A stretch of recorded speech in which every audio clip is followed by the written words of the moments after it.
कभी सुदामा पांडे धूमिल जी ने कहा था कि एक आदमी रोटी बेलता है, एक आदमी रोटी खाता है, एक तीसरा आदमी भी है जो न रोटी बेलता है न रोटी खाता है, वो सिर्फ रोटी से खेलता है। वो तीसरा आदमी कौन है? मेरे देश की संसद मौन है।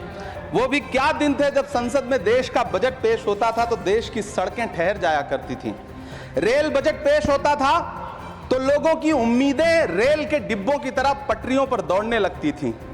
पूरा देश धड़कने रोक करके वित्त मंत्री और रेल मंत्री को सुना करता था।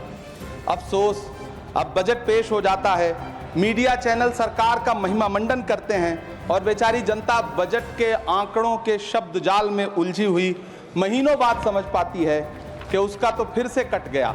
कल जब वित्त मंत्री जी देश की संसद में भाषण दे रही थीं तो वहां मुंबई में कोई गरीब इंसान जब अपनी जेब टटोल करके अपनी मोटरसाइकिल में 1 लीटर पेट्रोल भरवा रहा था तो उस पेट्रोल की कीमत थी 103 रुपया प्रति लीटर।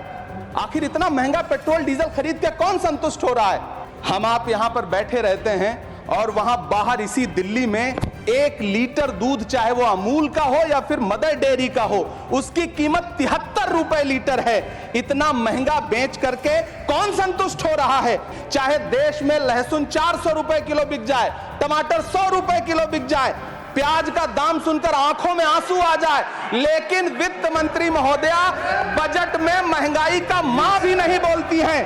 बच्चों की किताब और पेंसिल तक पर टैक्स लगाने वाले सरकार से मैं पूछना चाहता हूं कि आप मध्यम वर्ग का हितैषी बताते हैं खुद को, तो शर्म नहीं आती है? खुद को धार्मिक कहने वाली सरकार भगवान श्री कृष्ण के प्रिय खाद्य पदार्थों दही और मक्खन तक पर जीएसटी लगाती है और बात करती है मध्यम वर्ग की हिमायती होने की।